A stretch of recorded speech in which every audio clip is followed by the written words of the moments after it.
Hello students, आज की इस क्लास में हम 10th क्लासेस साइंस का लेसन 3 धातु एवं अधातु इस चैप्टर का नेक्स्ट पार्ट स्टार्ट कर रहे हैं। इसमें हम देखते हैं आज एक्वा रेजिया। एक्वा रेजिया को लैटिन शब्द में बोलते हैं रॉयल जल।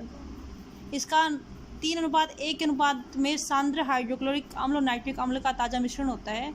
मतलब 3 में तो जैसे कि हमें 100 ग्राम बनाना है तो 100 ग्राम में 75 ग्राम तो क्या होता है, हाइड्रोक्लोरिक अम्ल होता है सांद्र, और 25 ग्राम क्या होता है, सांद्र नाइट्रिक अम्ल का मिश्रण। दोनों को मिलाकर के जो मिश्रण बनता है उसको बोलते हैं एक्वा रेजिया।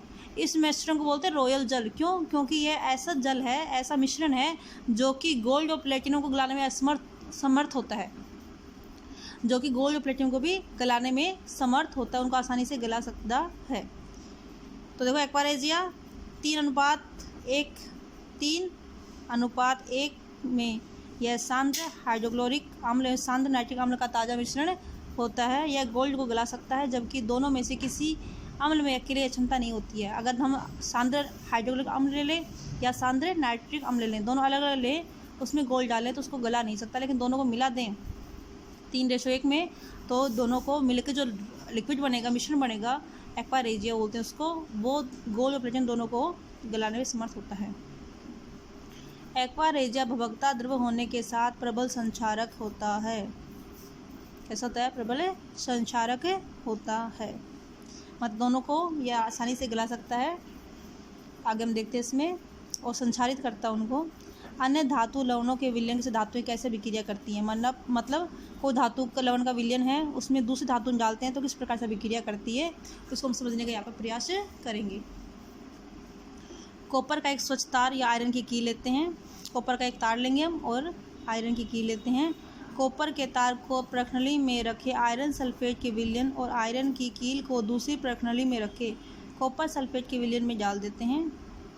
कॉपर का तार होते हैं, उसको प्रखनली में रखे आयरन सल्फेट का विलयन लेते हैं और आयरन की कील को दूसरी प्रखनली में रखे कॉपर सल्फेट के विलयन में डाल देते हैं।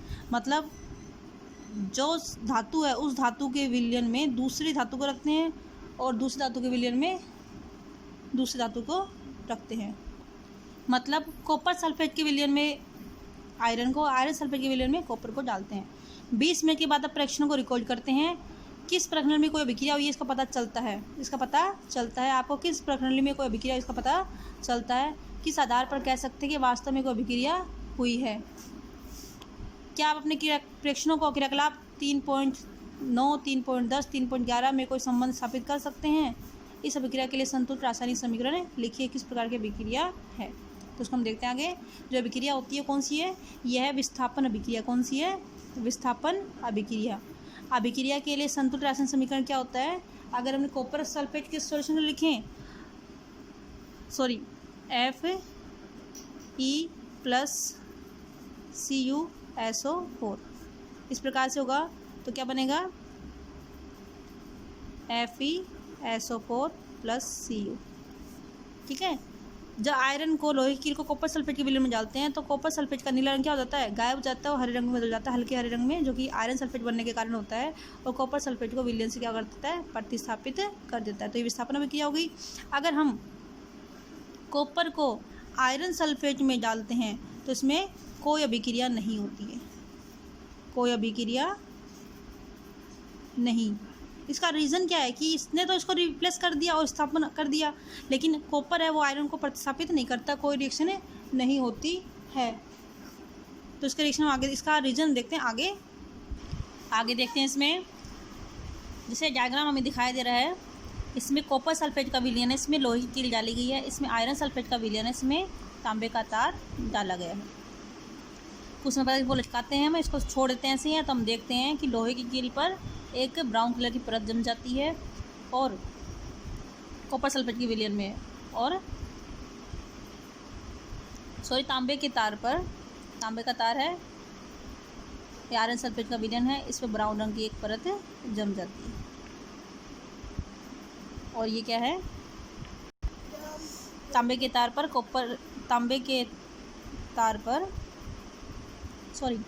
लोहे की कील पर कॉपर की परत जम जाती है। इस प्रकार से दिखाई दे रही है आपको, ये लोहे की कील है, इस पर कॉपर की परत जम जाती है। हमने क्या किया इसके अंदर?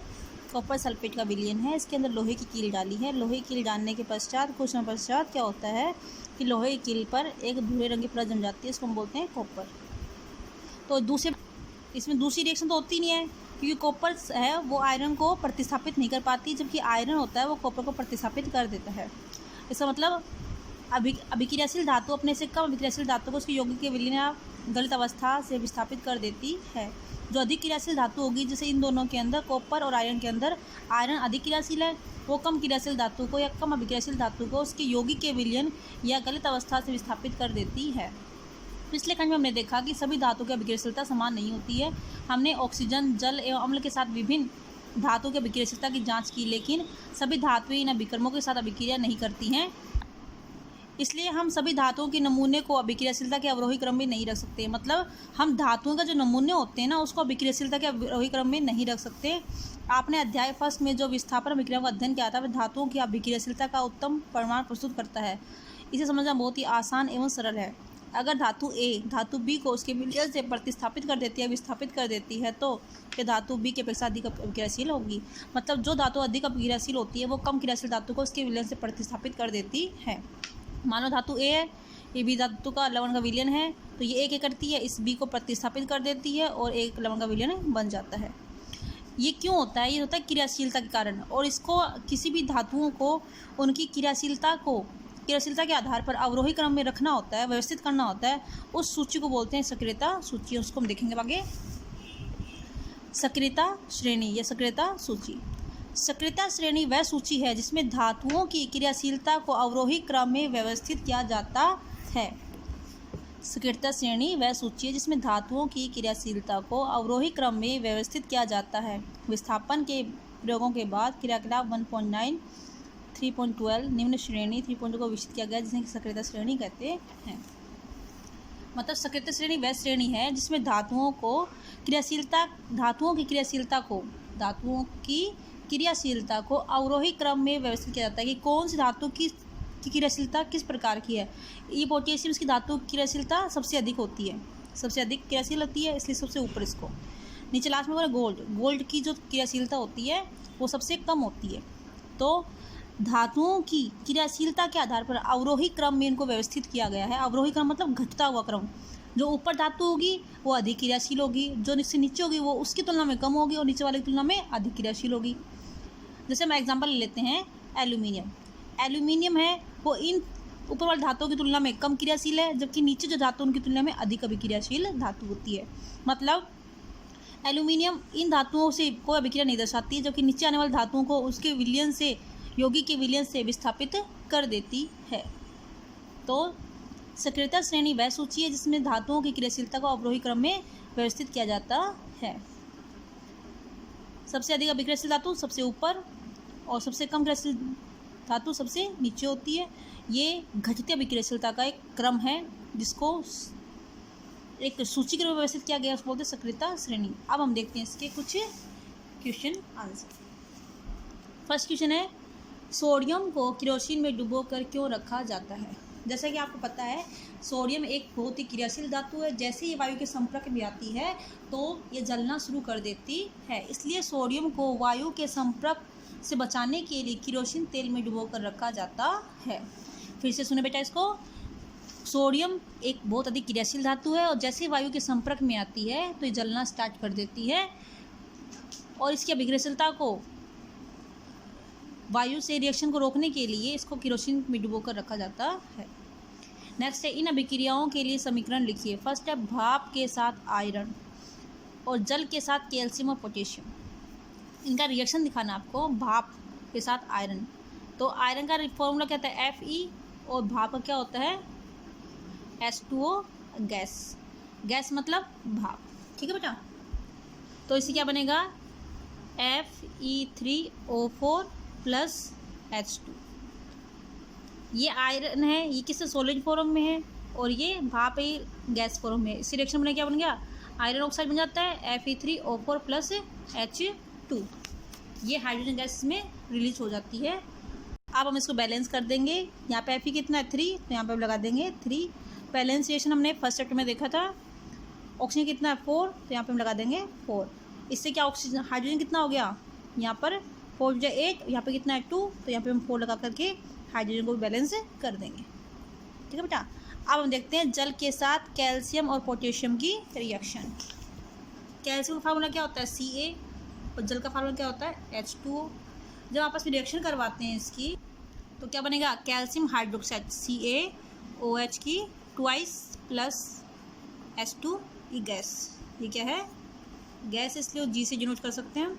कैल्शियम सॉलिड फॉर्म में तो S, ये वाटर है तो L, और भाप होती तो G लगाते हैं।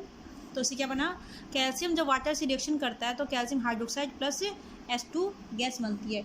इसको बैलेंस करना होगा, में रिएक्शन बैलेंस नहीं है तो बैलेंस करने हम क्या करेंगे, यहाँ पे O और H, यहाँ पे O कितने हुए 2 और H भी कितने हुए 2, यहाँ पे O कितने हैं 1, तो यहाँ पे हम 2 लगा देंगे। तो हाइड्रोजन कितने हो गए 4, और यहाँ पे भी कितने हो गए 2 और 2 4, तो हमारा रिएक्शन कैसा हो गया बैलेंस, कैल्शियम दोनों तरफ क्या है 1 1 है। अब नेक्स्ट है जल के साथ पोटेशियम की अभिक्रिया। जल के साथ पोटेशियम, पोटेशियम का फार्मूला क्या है K प्लस वाटर, क्या बन जाता है KOH प्लस H2 प्लस ऊष्मीय ऊर्जा, ऊष्मीय ऊर्जा। क्योंकि जब जल को हम पोटेशियम से रिएक्शन कराते हैं तो ये कैसी होती है, ऊष्माक्षेपी अभिक्रिया होती है, उसमें ऊष्मा रिलीज होती है, तो उसको बोलते हैं ऊष्मीय अभिक्रिया। यहाँ पे पोटेशियम है सॉलिड फॉर्म में है, लिक्विड फॉर्म में जल है, और पोटेशियम हाइड्रोक्साइड बनता है, एक्वस बनता है, और हाइड्रोजन गैस रिलीज होती है, और साथ में ऊष्मीय ऊर्जा रिलीज होती है, मतलब यह अभिक्रिया ऊष्माक्षेपी अभिक्रिया कहलाती है। नेक्स्ट क्वेश्चन देखते हैं इसमें, A, B, C एवं D 4 धातुओं के नमूनों को लेकर एक एक करके निम्न विलयन में डाला गया। इससे प्राप्त परिणाम को निम्न प्रकार से सारणीबद्ध किया गया। मतलब हमने 4 धातु ले ली A, B और C, D, इसको आयरन सल्फेट में डाला, कॉपर सल्फेट में डाला, एक एक करके जिंक सल्फेट में और सिल्वर नाइट्रेट में। तो इसकी क्या रिएक्शन होती है, उसका परिणाम क्या आया वो हम यहाँ पे देखते हैं। तो इसमें बेटा एक बात तो स्पष्ट है कि यहाँ पे जो धातुएं हैं वो इन 4 धातुओं को निरूपित किया गया है, क्योंकि इन चारों का यहाँ पे सॉल्यूशन लिया गया है। आयरन इनमें से कोई भी धातु हो सकती है, कॉपर इनमें से, जिंक और सिल्वर, ये 4 धातुओं का सॉल्यूशन यहाँ पे लिया गया है। तो ऑप्शनली ये 4 धातु यहाँ पर आपको यूज़ में ली गई होंगी। तो फर्स्ट है, अगर हम कोई ए धातु है उसमें डालते हैं कोई अभिक्रिया नहीं करता है, मतलब ए ऐसी कोई धातु है जिसको हम आयरन सल्फेट में डालते हैं तो कोई अभिक्रिया नहीं करता है, मतलब वो क्या करते हैं, आयरन से क्या है कम अभिक्रियाशील है, लेकिन कॉपर सल्फेट से अधिक अभिक्रियाशील है। तो ऐसी जो धातु है वो कौन सी है, वो धातु हो सकती है आयरन। क्यों आयरन होती है, आयरन सल्फेट तो कोई रिएक्शन नहीं करेगी, लेकिन कॉपर को विस्थापित कर सकती है, और जिंक को विस्थापित नहीं कर सकती क्योंकि जिंक क्या है अधिक क्रियाशील होता है। नेक्स्ट है बी, बी है वो क्या करती है, धातु है जिसको आयरन सल्फेट में डाला तो उसको विस्थापित कर देती है। तो इनमें ऊपर में देखते हैं तो ये जिंक है जो आयरन से भी अधिक क्रियाशील होती है, इसलिए आयरन को विस्थापित कर देती है, तो इसमें आएगा जिंक। फिर सी जो धातु है उसको आयरन सल्फेट में डालते हैं कोई अभिक्रिया नहीं है, कॉपर सल्फेट में डालते हैं कोई अभिक्रिया नहीं है, जिंक सल्फेट में डालते हैं कोई अभिक्रिया नहीं है, और सिल्वर नाइट्रेट को विस्थापित कर देती है। मतलब जो सी धातु कौन सी हो सकती है, कॉपर हो सकता है, क्योंकि ये कॉपर होता है और इसको रिएक्शन नहीं कर पा रहा, किसको रिएक्शन कर रहा है, वो सिल्वर से विस्थापित कर रहा है, सिल्वर से अधिक क्रियाशील धातु होता है। तो ये कौन सा आएगा, इसमें आएगा आपका कॉपर, कौन सा आएगा, कॉपर है, वो सिल्वर को विस्थापित कर देता है। फिर डी है कोई अभिक्रिया नहीं, कोई अभिक्रिया नहीं, कोई अभिक्रिया नहीं, कोई अभिक्रिया नहीं, मतलब सिल्वर नाइट्रेट है वो तीनों से कम क्रियाशील है, सक्रियता श्रेणी से नीचे आती है, इसलिए ये सिल्वर जो धातु है वो किसी से कोई अभिक्रिया नहीं दर्शाती है। अब हम देखते हैं इसके अंदर क्वेश्चन आंसर इसके। इस सारणी का उपयोग कर धातु ए बी सी डी के संबंध में निम्न प्रश्नों के उत्तर दीजिए। फर्स्ट है सबसे अधिक अभिक्रियाशील धातु कौन सी है, तो सबसे अधिक अभिक्रियाशील धातु कौन सी है, बी है, जो कि आयरन को प्रतिस्थापित कर रही है। कौन सी है, बी। तो सबसे अधिक अभिक्रियाशील धातु कौन सी है, बी धातु है, जो कि सबसे अधिक अभिक्रियाशील है, जो आयरन को विस्थापित कर रही है। धातु बी को कॉपर सल्फेट के विलयन में डाला जाए तो क्या होगा, धातु बी को अगर कॉपर सल्फेट के विलयन में डालेंगे तो क्या होगा, कॉपर सल्फेट के विलयन में कॉपर विस्थापित होगा, क्योंकि बी क्या है, अगर आयरन को विस्थापित कर रही है तो कॉपर को विस्थापित करेगी, क्योंकि ये जो बी धातु है वो आयरन से अधिक अभिक्रियाशील है। तो धातु बी को कॉपर सल्फेट के विलयन में डाला जाए तो कॉपर का विस्थापन होगा, कॉपर का विस्थापन होगा। कहाँ से होगा, कॉपर सल्फेट के विलयन से कॉपर का विस्थापन होगा। क्यों, क्योंकि जो बी धातु है वो कॉपर धातु से अधिक अभिक्रियाशील होती है। नेक्स्ट है धातु ए बी सी जो डी को अभिक्रियाशीलता घटते हुए क्रम में व्यवस्थित कीजिए। मतलब किसकी अभिक्रियाशीलता सबसे कम है? तो हमने देखा यहाँ पे जो धातु डी है इसकी अभिक्रियाशीलता सबसे कम है, क्योंकि यहाँ पे किसी कोई रिएक्शन नहीं दर्शा रहा, तो सबसे कम कौन सी की है? डी की। उसके बाद में कोई अभिक्रिया नहीं, कोई अभिक्रिया नहीं, कोई अभिक्रिया नहीं, विस्थापन अभिक्रिया, मतलब सी है वो इससे थोड़ी सी अधिक अभिक्रियाशील है। फिर है अभिक्रिया, कोई अभिक्रिया नहीं, मतलब इससे कोई रिएक्शन नहीं कर रहा, तो ये कौन सी होगी? ए। और आगे सबसे अधिक क्रियाशील कौन? बी। तो सबसे अधिक अभिक्रियाशील धातु कौन सी है? बी, फिर ए, फिर सी और डी। तो बी धातु कौन सी हो सकती है? जिंक। ए कौन सी हो सकती है? आयरन। सी कौन सी है? कॉपर। और डी कौन सी है?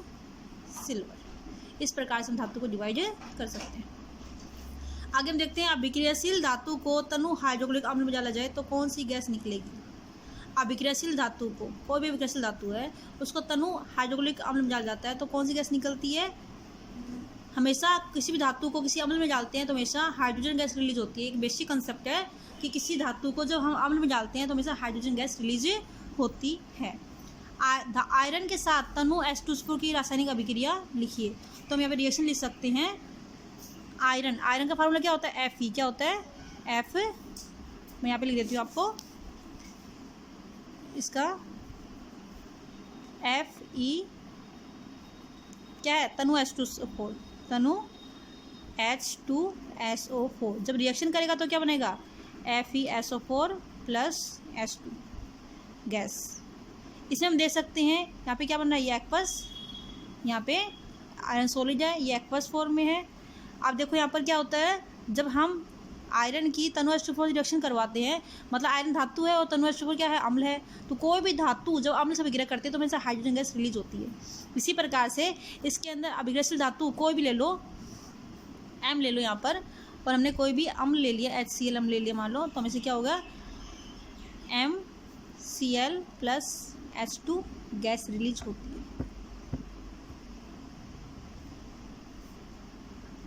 ठीक हो बेटा। अब हमारा लास्ट क्वेश्चन है महाराज का, जिंक को आयरन सल्फेट विलयन में डालने से क्या होता है? इसकी रासायनिक अभिक्रिया लिखिए। मतलब हमने जिंक को आयरन सल्फेट FeSO4 विलयन में डाला तो क्या होगा? जब जिंक को FeSO4 सॉल्यूशन में डालते हैं तो जिंक सल्फेट बनता है प्लस F। क्यों? क्योंकि जिंक होता है वो आयरन से अधिक अभिक्रियाशील धातु है और इसलिए ये आयरन को उसके यौगिक के विलयन से विस्थापित कर देता है। क्या बन गया? जिंक सल्फेट प्लस आयरन, ये इसका निर्माण होता है। क्या आज क्लास में इतना ही करेंगे, नेक्स्ट क्लास में आगे चलेंगे और इसका आगे चैप्टर को डिस्कस करेंगे। ओके बेटा, थैंक यू।